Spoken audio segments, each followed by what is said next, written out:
Welcome back to Kevin Pollak's Chat Show. I am, as always, Chat Show. How are you? Please write to us. I'm going to read one of your letters today.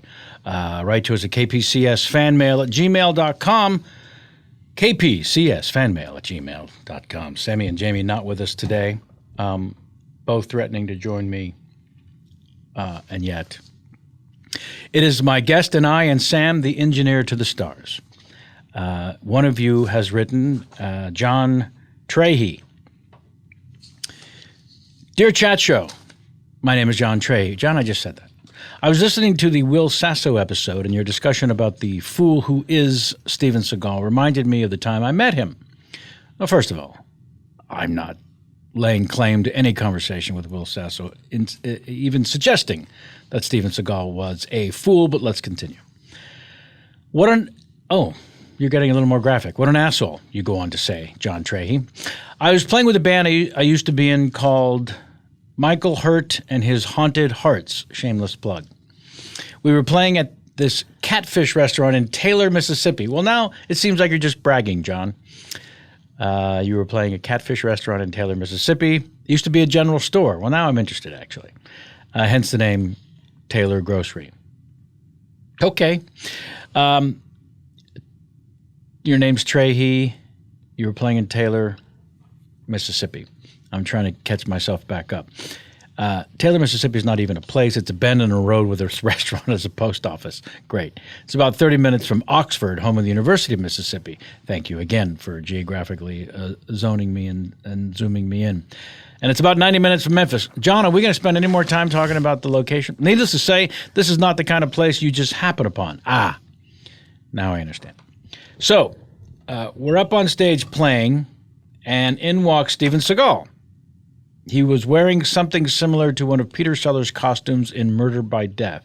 Okay, I've got the visual. Thanks again. This ridiculous Asian dress thing. All right, I've got it. He's the size of a truck, so he saunters up the stage and stared at us for about 30 seconds, then gave a douchey nod and sat down. Wow. We were playing a lot of old school 50s hillbilly and country music as we did. Hey, John, maybe that was the reason he gave you the douchey nod. So anyways, we take a break, and I go outside of the onto the big Southern style porch to sip some whiskey and smoke a cigarette. This guy's writing a novel. Okay, out walks Seagal. I guess he was just taking in some night air, but I couldn't resist. And against my better judgment, I said, so, Steven Seagal, what's a big movie star like you doing in a hole like this? He said that he was in Memphis filming a movie. Well, surprised to no one. And some friends who live nearby brought him to this place for dinner. I should have let it go, but I couldn't resist. I asked, what's the movie about? And he said that the movie was about a blues guitarist who's also a karate assassin. Oh, man. And he added, it's kind of autobiographical for me. First learn the sword, then learn the guitar. Oh, man. That really is the perfect Steven Seagal quote. And then he added, I'm really more of a blues fool. And when he said that, I busted out laughing and said, you're some kind of fool. So you gave some lip to Steven Seagal, John Trahey. Thankfully, right at that moment, the owner of the restaurant, Lena, big farmer guy, came out and probably saved me from the beating of a lifetime. Anyway, I hope you and everyone else enjoy that little tidbit. Keep up the funny, John Trahey. Wow. It's kind of autobiographical. The story is about a blues guitarist who was also a karate assassin. Damn. How did I miss this movie? Write to us at kpcsfanmail@gmail.com. Anyone has any more information about this film, I would love to hear it immediately. Well, all right then. That's our updating for now. We're coming to you again from the auspices of the Earwolf Studios in Hollywood, California. Come on up anytime and say hello. Everyone here would love to meet you. Just stop by, tell them I sent you, and see how that goes. All right, my guest has patiently waited through all of that, and now let's say hello, please, to the lovely and talented Ione Skye. Hello. Hello. Yeah. So my first question, of course, is regarding the research insisting you're born in Hampstead, London, England. I was born in, London. I think Hampstead is outside of London. I was born in London. Yeah. You were born in the city, the proper city? Yeah, but I think my parents lived outside, but there was a clinic in St. John's Wood that was very groovy. I think like Andre Previn and Mia Farrow's kid was born there. And it was like the clinic that you had your baby if you were a groovy Londoner or, sort of type of person. I think that's... But it's no longer there. But it was in St. John's Wood. But we didn't live in St. John's Wood. Were you? But I think maybe we were in Hampstead. I don't know. My only knowledge of Hampstead is it's kind of posh. I mean, I think my father had a country house. I don't know what it... Well, there is a picture of it. A fantastic little country house. I mean... Right. Yeah, I became a little friendly with Ricky Gervais a couple years ago. And I did this movie he wrote and directed. Oh, nice. And they have a place. Oh, okay, yeah. In Hampstead. And is Hampstead Heath? Yeah. The name of the thing? Sure. I mean, yeah, what's not to like? I mean, I guess it's, can be gloomy and I don't know. Weather-wise. Yeah, I guess. Not, yeah. London is still my favorite. I love London. City. Yeah. It's magical. Good, yeah. I know. I feel similarly. Yeah, and I'm from what I think is a magical city of San Francisco. Oh, yeah. Yeah. And then I started traveling a little bit abroad. And when I landed in London, there was a sense of, oh, okay. Yeah. This is it. Yeah, I feel that about New York. It's funny, my stepfather said he's a New Yorker, but we were in San Francisco and he said, I love it here and I was going to live here and then I chose LA. And he said, yeah, I think I chose LA because I just needed something to complain about and I would have been too happy in San Francisco. Very well put. But because he likes that. He doesn't like the hot sun and he would have liked, walking around a little more. He was from New York? He's I'm also sort of, I'm Jewish and he's Jewish and I don't know, there's that thing of complaining. It's in the DNA. I just told my teenager, she's in boarding school, I didn't want her to go and she went and now she wants to come home and I said, you can come home, but you can't complain anymore if you come home. I don't know how long. She complains as well. We all complain. But do we think, she's how old you said? She's almost 17. Right, so do we think that's a growing pains complaint or is it a Jewy complaint? I think it's both. Yeah. Yeah, when I think London and even all of England, I don't think much Jewish. However, my mother's father... My father wasn't, but my mom is a New York Jewish, but my father's not, yeah. Oh, yeah. But I don't think... I know there's... The Jewish English people I know are great. Yeah, but my it's mother's definitely on the DL. Was born and raised in Leeds. Oh. Which makes me half British. Cool. Yeah. And also, aren't they the coolest bands? Who's from Leeds? Like a lot of... It's a great accent, great bands. Yeah. That's very cool. Well, there's a point of pride for me, although he had arguably the single most Jewy name I had ever heard, which was Jaime Klein. Oh, yeah. That's crazy Jewy. Yeah. I had a friend, Jennifer Hyman, we were 12 and that was... Not easy for her. Not an easy name, but yeah, Jaime. Yeah. Well, it's cute. Sure. It's hard, but cute. Yeah. I've still not been to Leeds. I clearly need to make a pilgrimage. Yeah. I haven't been, but I want to make a pilgrimage to the Isle of Skye where my parents were living and I was conceived. So that's my middle name is Skye. Right.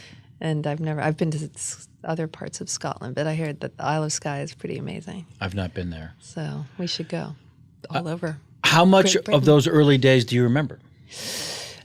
They separated. Well, really, to be honest, my parents were separated Sure. and they hooked up and my mother got pregnant. And then he said, well, let's, have the baby and we'll be friends and you can, because they'd already had my brother. Right. And then they broke up and then they did a hookup, I guess. So I'm sort of. Breakup sex, the breakup sex. I'm a breakup sex. And so. Sometimes the best. Yeah, which, maybe that's why I'm so charming and amazing and That's dynamic. Right. They could not help but reconnect. Help it. Yeah. It was unstoppable force. Exactly. Yeah. Yes. So my mother was trying to kind of live in England still with the two kids and my father then was with someone else and it just wasn't the cozy or whatever they thought it would be. So she actually came back to LA. Okay. Because she's a New Yorker, but when she came to LA in the 60s, she was like, this is the best. Because she wasn't from Manhattan. She was from Queens and the Bronx and Brooklyn. Oh, yeah. So it was good, but it wasn't like she was leaving Manhattan. No. She was, so when she came to LA, she was like, this is it. So Right. so I don't remember much of England until I started going back, later. At what age did you land in the States? We like baby. Baby, yeah. Baby. And then, yeah. Yeah, I still have a difficult time remembering, like my brother who's 2 years older than I, we'll have conversations where I'll say, do you remember even having dinner with the family, just sitting around a table having, because I have little tiny fragments of what that might have been. But I know we had dinner together as a family all the time. I have a strange, like I remember my childhood, but I can't tell you what I did last New Year's. I mean, Okay. I have a more kind of like, I can't remember sort of that type of thing. Well, now then I have to ask, what do you think? What do you think you did last New Year's? Oh, you know what? I do remember. Okay. I was at our little, we have like a club. It sounds fancy, but it's a club we belong to. And I was grumpy and with the club members, which was sort of, I was frustrated because I wanted to, I don't know if I wanted to be at a party, but it was cute. It was like a kid's New Year's. But I do remember, yeah. Then I'm going to press further and ask a single memory of any New Year's that was wonderful. Tough. Oh, yeah. Well, one New Year's in New Mexico in the snow on mushrooms in my 20s. Sure. Okay. So think of at a beautiful, someone's cool adobe house, right. sort of friend of the family, I don't know. So that was cool. But it's always complicated. Everything's always complicated. But, it wasn't whoa, what a great night. But that was probably the best New Year's. It can be a little anticlimactic just because we put such pressure on it. I know. To be an important night. And then I tried doing the other approach of maybe I'll go to a yoga class, a nighttime yoga, and that wasn't much better. You know what I mean? Maybe it won't be a party thing. It'll be intentions and what is your year going to be like. But yeah, it's a lot of pressure. Yeah. It might have been my mom. Somebody turned me on to spending some time New Year's Eve, even if it's just as you're going to sleep, if in fact you're not passing out from intoxication, but picturing what you'd like to happen in the new year. Yeah. In the entire new year. Right. Like what? And that's good. And don't be too realistic and don't be too unrealistic. Right. What is it you'd actually like to accomplish? Yeah. And they say to imagine with a good feeling as well, which is sort of interesting. That's what I was told. So, because then it gets complicated. So you're like, well, I think I want to do amazing work with fun people. And wouldn't that be great? And then you think about it. But then if you think further, all of a sudden, nervous feelings will come in. But I think they say to try to hold a good feeling about it. But that's why not being too specific is good. Because it gets so specific, then you're like, but what if I have to travel? And then you can be neurotic and sort of just this sort of broad feeling. Yeah. Well, the idea of picturing I want to do good work with good people is a great goal. And you can be gainfully employed over many years, but that actual realization of quality work with quality people isn't always the case because we're working professionals. Yeah. And it's really hard to explain that to so-called civilians who work outside of the business called show, that, as I put it, sometimes you just got to make the donuts. Right. And we're not really allowed to because we're held to a weird standard. Mm-hmm. If you have any sort of fame, then you have to do a level of or quality of work that is expected of you based on whatever it is that person from the real world fell in love with you in. So it is this weird profession. You can never work just for the money unless you can explain to your friends, yeah, well, I wanted to get this house. So Right, yeah. this job made sense at this point. Yeah. Or you hear someone that you respect so much, like Michael Caine, who said, someone asked him why he did Jaws 4. And he said something like, I can't remember exactly what I was thinking, other than I can tell you what the house in Saint-Tropez it bought Right. Yeah. looks like. Yeah. This last New Year's Eve, you must have had very specific thoughts in terms of quality of work and quality of people because of the project that you've been working on. Yeah. That's coming out when? It comes have a out the date? 14th. I mean, I know that there's a premiere October 10th. Aha. And I think that's then it comes out the 14th. So the premiere, the party is on the 10th. And the name of the 14th. show is? Camping. And you worked, what were the work months of this? When did It was all up until this summer. So it was 3 months and 8 episodes, half-an-hour episodes. And So through the spring, through the Yes. early New Year? Yes. So this work you did New Year's Eve kicked in almost immediately. Yes, that was very good work. A good manifestation. But yeah, that was. It's funny because my husband and I were having a lot of kind of positive conversations about, broadening and having our worlds kind of change and get bigger. And I don't know if that did it or what. But yeah, this was like, I can't believe anyone would ever be grumpy on this job. Like, there were certain days when an actor Sure. would be in a mood or something. And I was just like, Really, this one? I mean, it was, in LA, great cast, organized, because sometimes you're with fun people, but it's like, oh man, come on, I'll end up being the AD because you're like, like, come on, I start producing because it's like, this is a fun group, but this is a mess. This was organized, in town, civilized, fun. Right.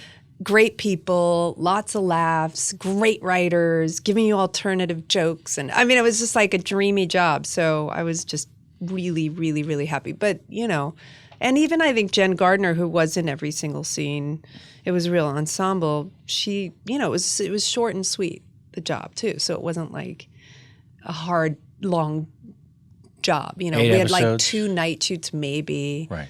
It was really a good job. Yeah, you mentioned the 2 night shoots. I spoke with Jamie Lee Curtis on the show not too long ago, and we said, when you get a script and you read it, you at a certain age you do start to count the number of exterior night. Right. Just- I know. Just as a listing. Yeah. And now I see her all over the Halloween sequel, reboot, whatever they're calling it, that's coming out, that her character has this wonderful full life circle. And it looks like she must have shot every night Oh man. on the new Halloween movie. Yeah. How did this camping project come your way? It was just an audition. I mean, I've had slow times in my career, but I've never given up my career. So I've always been working and auditioning. And so I guess I'm saying that because I think I give the appearance of someone who left their career, but I never had the need to. It slowed down for me. No. Well, it's the other weird part it of was what an we audition. do that I think people don't know. Yeah. Not just the ebb and flow, but just the nature of, especially in your case, if you have let's just say it, mediocre rise. You're in a movie that suddenly everyone's talking about, and you are a discovery. I mean, even as a comedian, then a character actor, my second stand-up HBO special came out the same time as A Few Good Men. But A Few Good Men starred all these really famous people, and then I was like the only discovery for the audience. Mm-hmm. And it just shat on 15 years of doing stand-up and this second HBO special, which was really important to me. And I suddenly just became this actor guy. Right. But then the expectation level goes through the roof of now what? Yeah. And it's sort of I was saying before about the fragility of a career, and you can be a working actor, and then you get to work on something that's extraordinary, and you start to appreciate it even more. Yeah. But when, in your case, there is a pop, right? Right. Yeah. I think the lack of understanding is it's more the 1 in a billion that someone takes that pop and then just continues to stay on the radar at the apex for the rest of their career. Yeah. It just doesn't happen. Yeah. And I wasn't, really helping myself. I mean, I had a lot of, like back when I was young, I had a lot of opportunities, but I got married really young and I had a lot of like stuff going on in my life and I wasn't You had a full focused in. I had a full life and I was having, a nice time. I mean, I wasn't like a destructive partier or anything. I was just sort of, but I didn't really know how to show up like prepared and, I just didn't, I was sort of a accidental actress, but then, it's very different now. It wasn't a burning need when you... It was when I first started, I think, because I was in Hollywood High and I had been in a private school. And it was funny, I was just thinking about this the other day. I went to Immaculate Heart, even though I'm Jewish, but it was like near my house and it was great. And it was the first private school and I felt very nurtured and interested and the classes were interesting and my mother couldn't afford it anymore, so I went to Hollywood High. And I wonder if I had stayed at a nourishing kind of interesting high school, I don't know if I would have had this. I mean, I'm very creative and I write and I paint and like I am very creative and I loved movies and musicals, and so I was kind of a nerd about movies and musicals, but being in front of the camera, I don't know. So I got this audition through my brother for River's Edge in 1985, and I really went for it because I wanted to get out of my school because I was just like drowning, shy kid. Like I wasn't doing well. And so I knew at that age, here's my way to sort of change my life, which is kind of amazing. So I don't know if I would have, you know what I mean? If I was feeling nurtured. I don't know. Who knows though? Because I do feel like I felt like I was this sort of, how people feel like a fraud anyway. Sure. But when you don't come out like, I'm going to be an actor, I wasn't like that.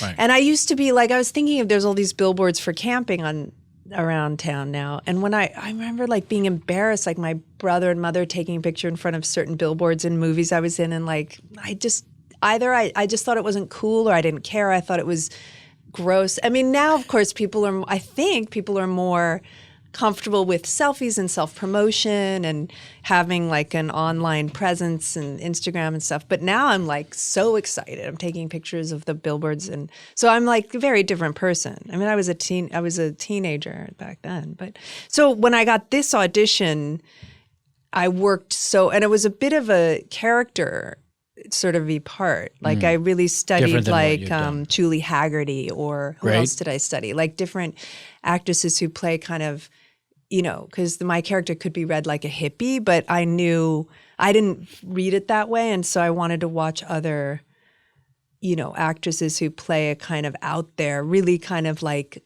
out there. So I studied like more than I had studied, I don't know, ever almost. Yeah, that's pretty ambitious. And I was like, study other people's work. Yeah, and I've had like acting teachers who are sort of like, don't do that or yes, do that. But I just really, I really, really, really wanted to get this part because I guess I hadn't had a good audition in a while, like of something that. But also must have been something you connected to. Yeah, maybe. Yes, for sure. Yeah. In terms of... I felt like I was so wrong. I was like, this is such a character and I'm not going to be able to do this. But Therefore? My husband was like, it's a little more like you than you think because it's a very literal, naive kind of real character. And I just ignored every voice and just was like, okay, I'm going to go for this. So anyway, yeah. And then you went in and... And then I went in, I auditioned for Jenny Connor, who I was sort of friendly with. And then there was the whole callbacks in that horrible day where you're all at, and HBO and, this actress is in that room and then you're brought in the same room and then, the callbacks and the screen test and that whole thing. And meeting Lena Dunham. Lena Dunham. I had met at Thanksgiving once, but she was, she was great. And just trying to just do your audition and you're waiting for 3 hours in a, you know what I mean? It's, you know what that's like. It's horrible. Yeah, it's pretty rough. But also just, I don't know, you have to tolerate the feelings of being nervous and just do your thing. Yeah, and there are people who tolerate it well, and there are people who can. You know, it's interesting. I like to tell the story when I had one of those situations, and it called for a scene partner, and my scene partner was Nathan Lane, and it was our characters were comedy stars in the 1930s. And it was a very bizarre show created by Rob Reiner and Christopher Guest, where Rob Reiner comes out in the beginning playing himself, saying, I found these two reelers of my favorite comedy team of Morton and Hayes. So me and Nathan Lane were going to audition to play Morton and Hayes as if these movies were shot back in the 30s. It was very specific. Right. And you had to work out physical comedy as scene partners. Yeah. And it was one of those network auditions where the network executives sit in the shadows. You know they're there, you don't see them. And in the middle audition, maybe a 6-minute thing, 3 minutes in, we hadn't gotten a laugh, where we expected to get at least 11. Ugh. Yep. And so it's going so badly that my scene partner, Nathan Lane, breaks eye contact with me, leans out towards the seats in the dark of the network executives as himself and says, "This is going well, huh?" And then rejoins me in the scene. And I remember thinking, that's one way to deal with this. Right. You've completely derailed our chances. Yeah. Maybe your chances just got better. Yeah, right. Because you did that little showy thing. Right. Little lesson for you kids out there, I got the part he didn't. Oh, interesting. Surprise, surprise. Yeah, because you hear all those stories of people like jumping on the desk and whatever I don't know who that was. There's been a couple that have been shared Joe here. Pesci or some of those stories of people just doing outlandish things and then getting it. But yeah, it's not always, you know. Tony Shalhoub was on recently, and he told me the actor on Monk who came in and auditioned. Oh, what's this wonderful actor's name? He played the crazy character Bill in Silence of the Lambs. Yeah, the weird blonde guy. But his network audition with Tony in the scene, he broke before they even began, and looked out at the network executives and said something to the effect, I'm paraphrasing, none of what you people think actually matters to me. Let's do the scene. And I remember Tony saying something like, I thought, well, that's not good. Right.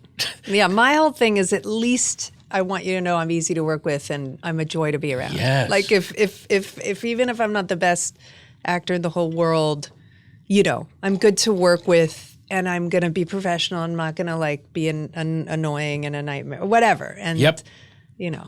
Yeah. But, yeah, I would say that's more, I would think that's a better approach. Yeah.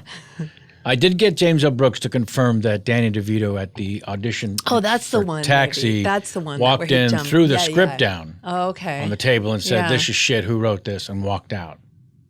To be in character, but he was in character. But he didn't wait for an answer. Right. And he walked out and went to his car. Oh, my God. I mean, yeah. It's you talk about. So there's those huge gambles, and they rarely work. But James Gum, I want to say was the name of the character. Sorry, in Silence of the Lambs. Yes, it is. Played by. We know this guy, Ted Levine. That's right, Ted Levine, the wonderful Ted Levine. I'm so sorry. I apologize sincerely, and to you as well, because my brain couldn't function until I got that answer. So you went in, and the callback. Lena is there. She created the show. Am I wrong about that? They both created, Lena Dunham and Jenny Connor, and they, both created, wrote. And this is an adaptation from a British show. Yes. Under the same title. Yes. Right. Had you seen any of that? For this audition, I went and watched, the British show, which was really good. Was there a character like the one you were playing? Yes, and she's incredible. I don't know her name, but she works quite a bit in England, and she was so good. It was very, it was fascinating to see how they Americanized it. Right. And I would say, it's amazing to see the similarities and differences. I mean, just Right. very intriguing because some of the characters, it was interesting. It was smart, I feel like, on their part after Girls to do an adaptation because it's sort of, I don't know, takes a certain pressure off in a weird way, and I don't Right. know, and modeling after something that the English one really works, and I don't know. It's tough. Yeah. But also they're probably counting on very few people in the States saw the British version. Right, unless it's a good thing like The Office where people like both. I mean, I was very into the British Office and I was like, I'm not going to like the Same American here. one. And then I was like, whoa, these are both amazing. That's exactly right. So, And different. and camping, the British show wasn't the hit that The Office was in England. Like camping, like I don't even think a lot of English people saw it. So that's kind of probably clever. I don't know. And their cast I thought was very clever because you got somebody for everybody. You got Jennifer Garner and then David Tennant is, and then you've got Brett Gelman and you've got new people and Brett Gelman. And And the Juliette Lewis. I love her. Mm-hmm. The walking on the sidewalk pitch of the show is, if you could boil it down, what's it about? It's a 45th birthday for a couple, for the husband, and it's a family and friends on a camping trip. And, of course, everything goes horribly wrong before some things go horribly right, sort of. But it's, And one it of follows the, that. Yeah, it follows that. Like Jen and David Tennant are married, and I'm her sister, and it's supposed to just be this, birthday camping trip, and it becomes, interpersonal relationship shenanigans. It And finds the comedy in Shakespeare. exactly. And yes. And Family. and it's a little more, the tone is a little more comedic than Girls. So it's interesting. But it's also got that, it's really got this Lena Dunham stamp Of reality. of, like just also her writing is so, Sure. it's so very her. But then you had all these other great writers, like John Rigi. You know who John Rigi is? Yeah, he's Brilliant. so fun. And he directed a couple, and I loved when he directed. Yeah, so it was great. I was in heaven. Every time I was shadowing TV directors for a little bit because I like directing, and I was like, this is a great time for women. There's so many, so. But I was on Love and also a couple other fun shows. But I always sat with the writers and the producers, like in the video village or whatever. And, so I was just like, I kept doing that on my show, and like the actors have their area and then the writers.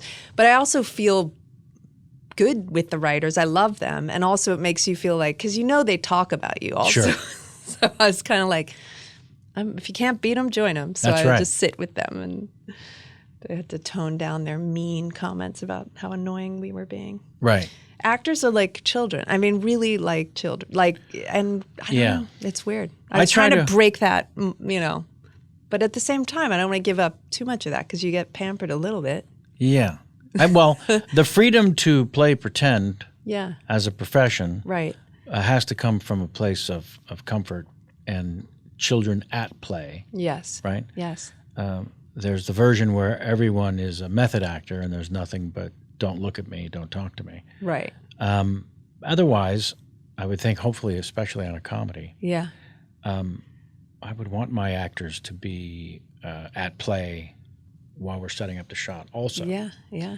And if one of them breaks those ranks and just hangs out with the writers, Yeah, no, I wasn't just hanging out with the writers, but I mean, probably a little more than. But no, we were. I mean, I don't know if it's from having an older brother, but like hanging with Brett Gelman. Funny people make me funnier. Yes. And just snapping and joking. It's like, you're a comedian. Like it's the best thing in the whole world. So Yes. me hanging out with my brother and his friends, and then. Even my first husband and his friends were very funny. Like, not just men, but it just, from my life, has been a lot of that. Well, funny women too, but just, it's heaven on earth. Like Brett Gelman and Janixa, who was in it, his wife, they had this whole shtick down, and I mean, it's the best. Yeah. So I did mix it up, of course. But yeah, and Bridget Everett, she was really quiet. Do you know who she is? The name sounds so familiar. She's does a lot of Joe's Pub. Is that what it's called in New York? Okay, yeah. A sort of cabaret show, but she's okay. starting. You'll see her around a lot, but Right. she's a comedian, kind of funny. Well, what a joy to work in town. That's a Oh rarity. my God, it was the best. Yeah, Disney Ranch in Santa Clarita, where I got a sinus infection from the dust. I've never had any allergies, but Right. dusty ranch. And then they built a lot of sets in town around the corner, which was great. Limited the night shoots. They built, we were camping, so we got to be inside, so we weren't out in the, In the on the elements? ranch too much in the elements. Yeah. Well, if you're going to be getting sinus infections. I know. I didn't, I never saw that coming. It was fine. Music has been a very big part of your life if growing up family and as well as personal, and your better half seems to have come from the music world on more than one occasion, I think it's fair to say. Mm-hmm. So what is the first music you remember being your own personal adventure, your own personal... Yeah. I mean, because what did I love? Well, I loved West Side Story. In 5th grade, I put that on every afternoon. And Every afternoon? yeah. And I loved the Beatles' first album I would put on after school, I remembered. 5th grade was, I guess, a big year. And then there was the Go-Go's were really big. And my brother loved music so much, The Who, so I got really into The Who. And he loved... I guess I'm thinking like he was a big Who fan, and then it was the cute because my mother's friend was buying records for me and my brother, and he said, "What do you want?" And 9 to 5 had just come out, and I was kind of embarrassed because I loved that song and I thought it was kind of silly because I was just so like into what was cool, and I was like, I want 9 to 5 by Dolly Parton, and he was like, "That's a fine song, like don't worry about it," because I don't know. Dolly's amazing. I love Dolly. I don't know why I was overly conscious of cool. What was cool, yeah. And she would probably be the first to say that she had rarely been cool. Right. And of course, when you get older, you don't Admired and care about revered, that. but never never cool. Right. Yeah. But love. And what else? And then, I was in the real 80s. I loved Prince, and I loved the early U2, and I loved New Wave? Jimmy Cliff, loved New Wave. Yeah, I mean, K-Rock was a big thing, and, New Wave was huge. What else? I loved, Billie Holiday, and then I got into Bob Dylan, and I'm trying to think of also I remember the first songs when I first learned how to drive, like what was in my car. Right. Sly and the Family Stone I'd never heard of for some weird reason, and then, but I had to, you have different people who turn you on. Right. And, so my brother was probably the first influence. And then I was friends with the Chili Peppers a long, long time ago. So Flea and Anthony had very good taste in music, and they turned me on to a lot of cool stuff like Fela Kuti and, I don't know, Dire Straits, all over the map. Joni Sure. Mitchell, they liked, all of Right. these things. And then I was with a Beastie Boy, married to a Beastie Boy, and you can imagine the funk influence and the rap and so I had a lot of good, and then there's cool, people really love, I was friendly with Jason Schwartzman, and he loves music. The kind of people that you can just hang out, listen to this song, and you just, Yeah. music. Yeah. He's had an astonishing taste in music his whole life. Yeah. And you're right. When you're around someone like that, it inspires you to not only broaden your horizon, but awareness and find new favorites. And Yeah. it's a special gift. Yeah. I think so. I think when you're interested in something, the facts are in there. Like people who are, is it all right, this sound effect? It's great, actually. People know what it is. They're familiar with the sound, and they're okay with us drinking.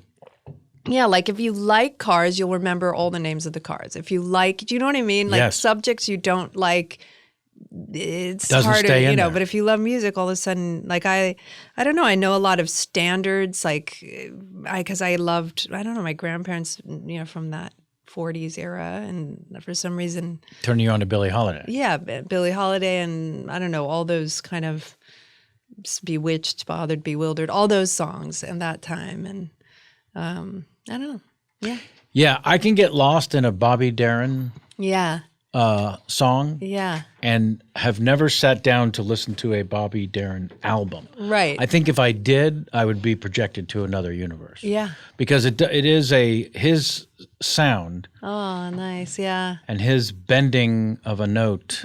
Yeah. yeah. It's Thank God. I mean, thank God for those kinds of things.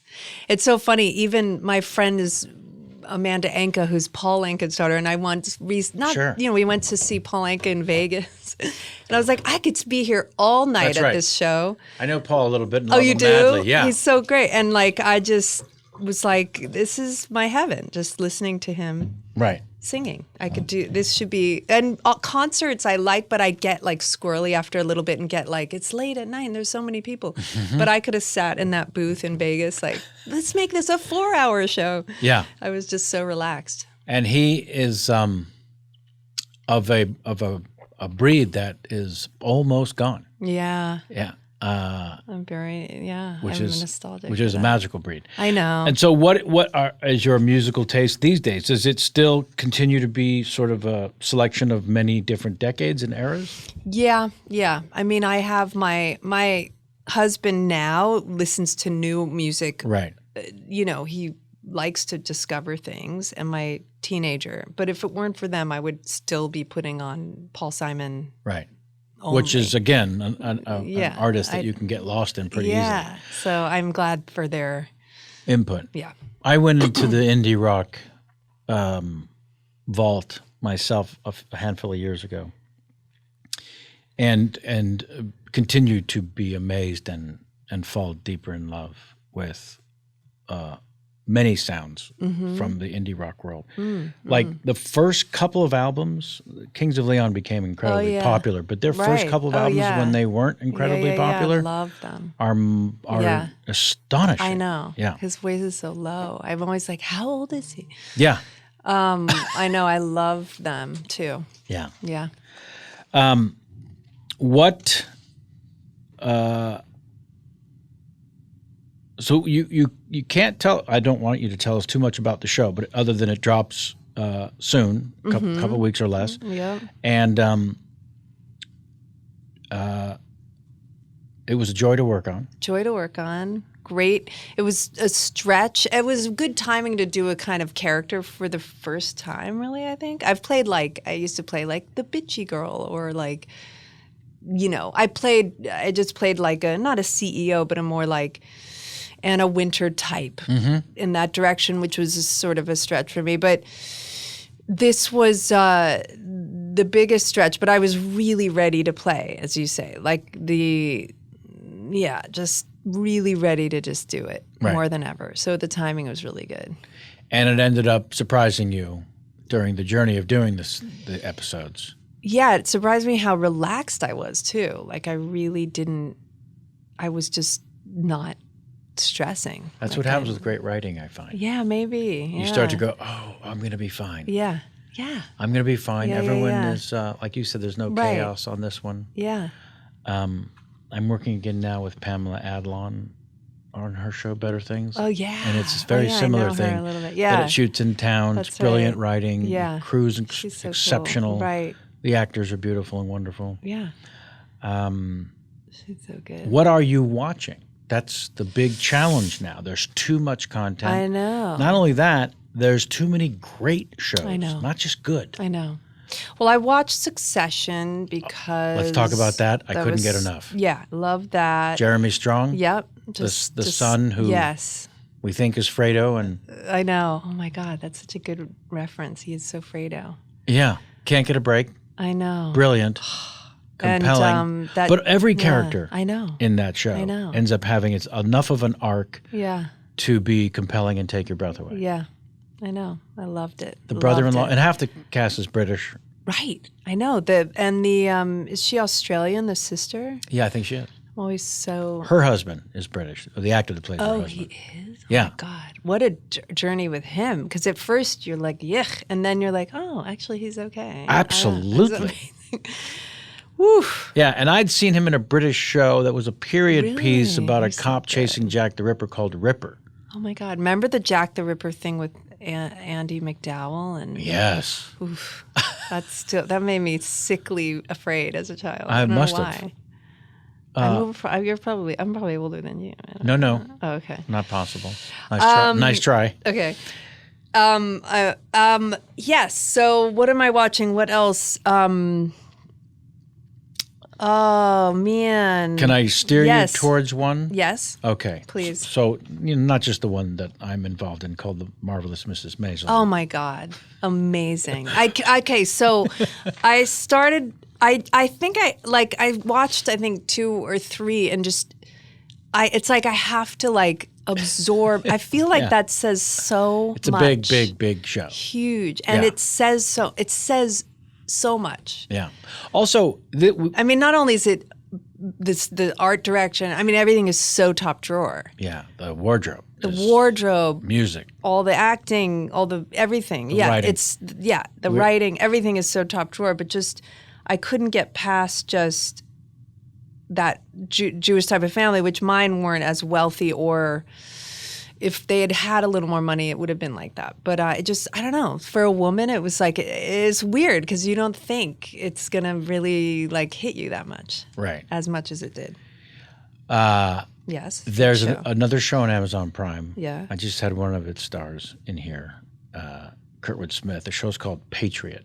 Oh. And the way I would describe this is the greatest show that not enough people are watching or know about. If Soderbergh, Wes Anderson, and the Coen brothers decided to do a TV show at the center of which has espionage, but it's Wow. quirky and dark and super dry Ooh. and fucked up and Okay. Patriot. I'm into it. Watch the first one, you'll never stop. Okay. Yeah, I want to find stuff to watch.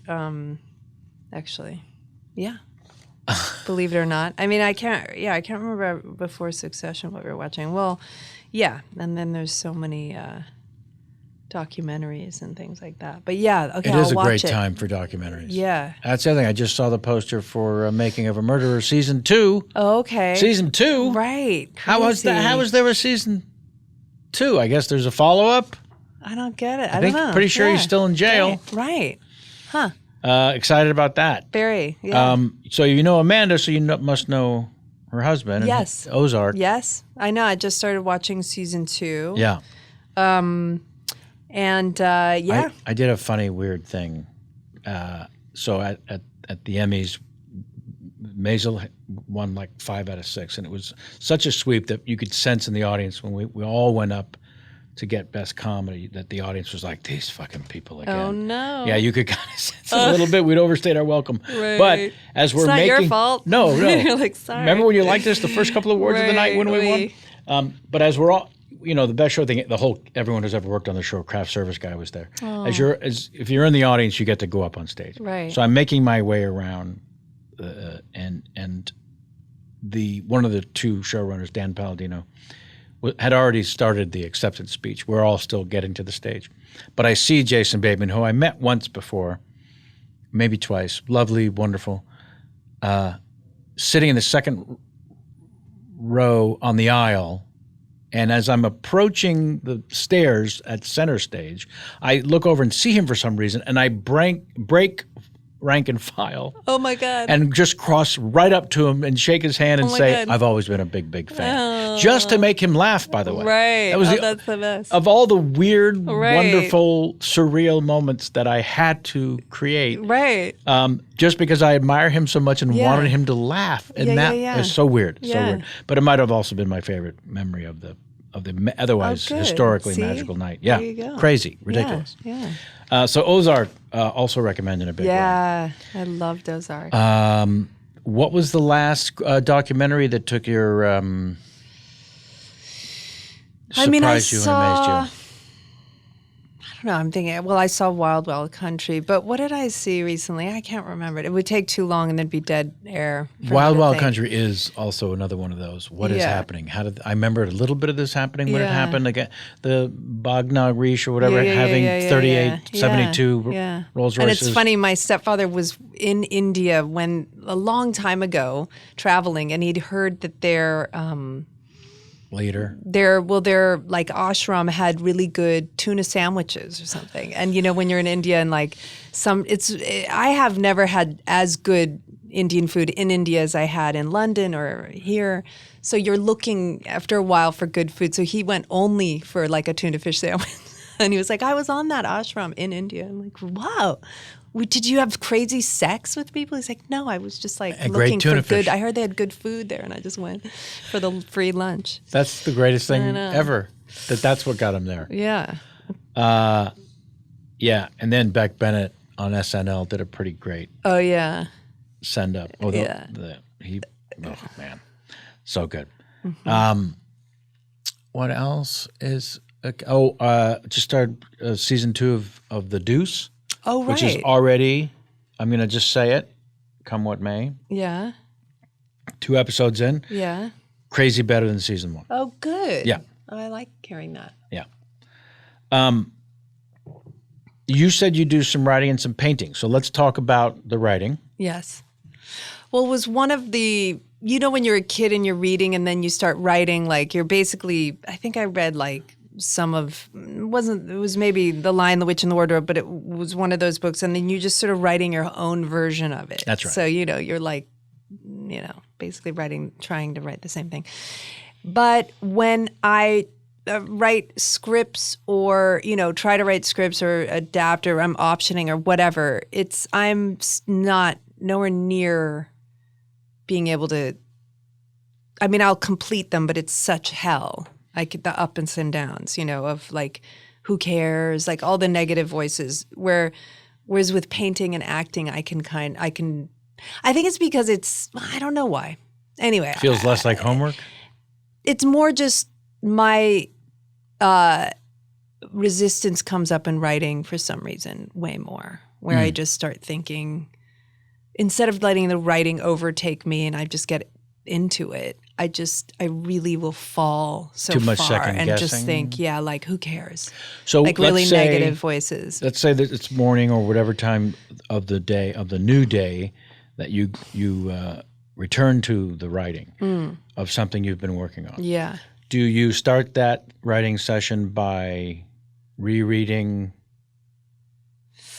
much, or do you pick up where you left off? I think it depends. I think I usually try to pick up where I left off. I mean, the time I did it most successfully was I did like UCLA online courses where I was just like, I'm just going to do it this way. And it actually was smart because the assignment was, you just had an assignment. The only problem was I did it also for writing like young adult. I put out a kid's book, My Yiddish Vacation, which describes Yiddish words, and it's really cute and good. And the publisher was like, you could probably do young adult because you've got this, you have an understanding of nuance and characters and these kids and whatever. So I was like, okay, I'll do it with UCLA. And that was fine because To have structure? to have structure, because I knew I wouldn't on my own Right. with writing. And so anyway, that was okay. But when you're doing that writing course for a script online, you have to keep up. Reading scripts is hard anyway. You probably, unless you're really excited about the project. Right. This was like, if you let it go, is what I'm getting at, then you have from all over the world these people who have written, and now you have to read, because you have to critique. That's what I'm getting at. You have to Okay. critique other people's scripts. So that was, a labor, and that was hard. And I ended up just like copying other people's comments and trying to, make it up. But I mean, it was just, so in that case, I would just sort of start. I wouldn't reread. But then I wrote a really kind of cool script. It was funny because I grew up a little bit, I'm sounding very Jewish, but going to the Catskills because of my grandparents, So I just said to my husband one day, Borscht Belt. And he was like, yeah. And I said, isn't that a great idea? And he was like, What are you do you talking mean? about? That's, and I was like, isn't it good for a film? And he was like, I'm not in your head. Like, that's a backdrop, but what's the story? So I actually wrote a comedy, based Set in the Borscht Belt. back in the early 60s. And it actually was kind of good. And the writer, the UCLA professor, said, you should submit this. And it didn't get in to whatever I submitted it to. And I was like, meh. But it was pretty cute. It was cool. You must have a lit agent. I don't. I mean, I did have a publisher for my Yiddish vacation, and then it didn't sell enough to do. I wrote a second one, and she said, no, it has to sell pretty well. But she said young adult sells better than kids' books anyway. Right. Have you thought of giving this Borscht Belt script to your agent who represents you as an actress? I could, yeah. It's That's got what a I lead. did. You'd be perfect as the lead. It's No, not but a female role. I just mean the very first time I wrote something that I felt good about and strong about. That's good. I gave it to my acting agent. Yeah. And just because he would at least humor me enough to read it. Right. And then he would not humor me and be straight with me as to whether or not he should pass it along to a lit agent. Right. Okay. And he did. Yeah. And I've loved writing ever since. Oh, good. Yeah. Okay. But you need someone I think that. Yes. I think for me, it's very, maybe, I don't know. If someone likes what I'm doing, I like it. Like, Right. So, that's when really, I do know if I like it or not myself, but I get very thrown off by what other people say. So if people are keen, like there's a podcast that I started to option, and I got I was friendly with David Fincher, and he was really into it. And he actually listened to the whole thing. And so I started putting together these meetings at UTA. And whenever he was high on the idea, I was up. And then whenever he was sort of pulling it apart, I was like, yeah, it's not good. I was so just codependent with because it was David Fincher. And, Sure. But that's the extent of my, Right. my confidence. No, I don't know. But yeah. So yes, that's a good point you make. Well, look, we're also in a business and an art form that if you're not, there's a mantra I develop, if you're not creating, you're waiting. So you find in painting and these other forms to not only express yourself, but find happiness. Yeah. Right? And as you get older, you really know how to take care of yourself better. Like, meaning like, you know that it's important to kind of keep that going. Right. Like when I was younger, I was more like, I should be doing this. I should be doing that. And then you get older and you're like, I want to do this. I want to do that. So anyway, you know what I mean? I do. So yes, that's true. And I'm hoping after this, already it's starting to get a little more, Buzzy? offery, buzzy. We'll see. I'm curious to see where it goes. But I'm very in the mood to not be trying to push projects up a hill. Right. Maybe Yeah. it's nice. I'm in the mood to do some good acting, and then hopefully, I do love writing and directing and that whole thing too. Yeah. I just started directing in the last 3 or 4 years after putting it off forever. So do you do TV and your own thing? Well, no, I haven't done TV. I mean, I did a web series that could have been a TV show. But you created it. I co-created it. Right. And then I directed a documentary that was a talking heads documentary with Nice. funny people. Oh, great. The premise being, do you have to be miserable to be funny? Uh-huh. It's called Misery Loves Comedy, also on Amazon. Oh, right. And then I was a gun for hire from that in someone else's script. And how was that?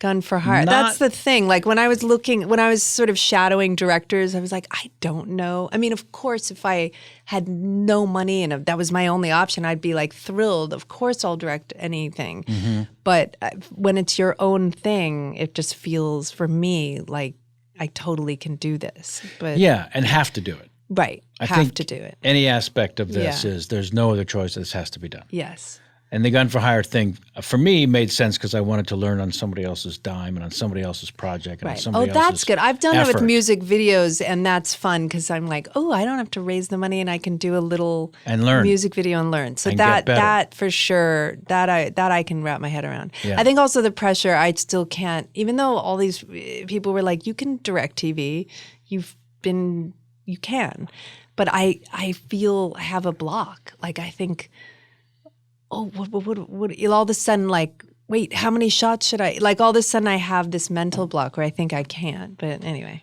Right. But when you shadow people, you start to realize, I guess. But I sort of, there's well, a I shadowed, process. the first one was a live disjointed. My friend John Cryer was directing, you know, and that I've never acted in live. So I was just like, whoa, I don't know if I could direct this because this is like such a different world. multi-camera sitcom. Yeah. Yeah. It Well, was that's fascinating. definitely a different world. Chuck Lorre? Yeah. Yeah, it was interesting. Right. Oh my gosh, yeah. Anyway, yeah. Well, listen, I thank you very, very much for talking about camping and telling us as much as you possibly are allowed legally. Yeah. Yes. It's great. I mean, I have gotten to see it. My husband did the score. Really? So all I can say is like I've enjoyed, it's hard for me to be objective because I'm in it, but I love watching every minute of it, so I can't analyze, but it's very good. Did he score the original music, some needle drop? He did the, what do you mean? Well, needle drop is existing music. Oh no, he did the original music. So he wrote a created- song for my character actually, and then for Juliet, and then they were like, "Do you do this?" And he was like, "Well, I can because he's Yeah. you know," but then he got the job, and he was like, "Oh, I hope I can." But they love what he did. So then he wrote original music for the rest of the show. Well, that's extraordinary. I know, Yeah. really cool. I'm going to need to talk to him. Yes. So, because He's this been next in here. movie Yeah. I'm allegedly directing in the new year, I'm starting to gather as many suggestions as possible for Yeah. the key. And I want to do a driving indie rock music bed Oh, because it's a right. kind of Well, a that's his- noirish thriller and doesn't make any sense at all to have a driving indie rock sound. Oh, right. But So I want nice. to fuck it up by doing that. Yeah, I love that. Yeah. That's cool. Um, Great. So I just thought I would mention that while our listening audience is witness. It's now time for Ask Kevin. You're allowed to ask me any question, only one though. It can be silly, sincere, meaningful, meaningless, or none of those. As simple as what I had for breakfast. But you're allowed to only ask me one question. Me or someone else? You? Oh, me? Yeah. Oh my gosh. Oh boy. What are you doing after this? Today, I am racing home for a little workout in the shower and then reporting to work on the Pamela Adlon Better Things show You're working tonight. tonight. Oh, nice. Yeah. Oh, cool. That's a great what day. a great question. I've yet to been asked that. I love that question. And thank you. And now it's time for Kevin's pop quiz where I will ask you, Okay. Ione, 3 questions. Between 5 and 15 points for each of the 3 questions are possible. Once the final score is tabulated, it will be posted on our website along with the current standing of the top 100. And by the way, all of that is false pressure. Okay. Yeah. Are you ready? Yes. Question number 1. Keith David or David Keith? David Keith. That's correct. Question number 2. Carl Weathers or the weather in Carlsbad? The weather in Carlsbad. That is correct. Last question. Steve? Yes. Yeah, that's right. 3 for 3. Yay! Astonishing. Oh, good. Wow. And very unique and original answers. Like them. Thank you so much. Thank you. I'm very excited for Camping. For camping. October 14th. October 14th. Yes. This will drop before that, so yay. Oh, good. And now I need your husband's information. Yes. I will give it to you. Clearly. Thank you very much. Yeah, Ione thank Skye, you. for Really good to taking talk to you. some time out of your Yeah, day. Thank you. And I'm excited to see what comes next, quite honestly and sincerely. too. Now sit there uncomfortably while I wrap things up for the folks at Okay. home, won't you? I will. Sam, engineer of the stars, thank you once again. Always my pleasure. And even though you say that each time, I believe you. That it really is always your pleasure. It's always my pleasure. And that's why you say it, because otherwise it would be occasionally my pleasure. All right. That's our show for today. I want to thank everybody here at the Earwolf Studios for all that they do to allow me to do this. And more from Sammy and Jamie and your emails. Write to us again at kpcsfanmail@gmail.com. And Corey in Post, Corey Levin. And Matt, can you pronounce Matt's last name? Apodaca. That's correct. Very impressive. Thank you, Matt. Until next time, and as always, get out of my face.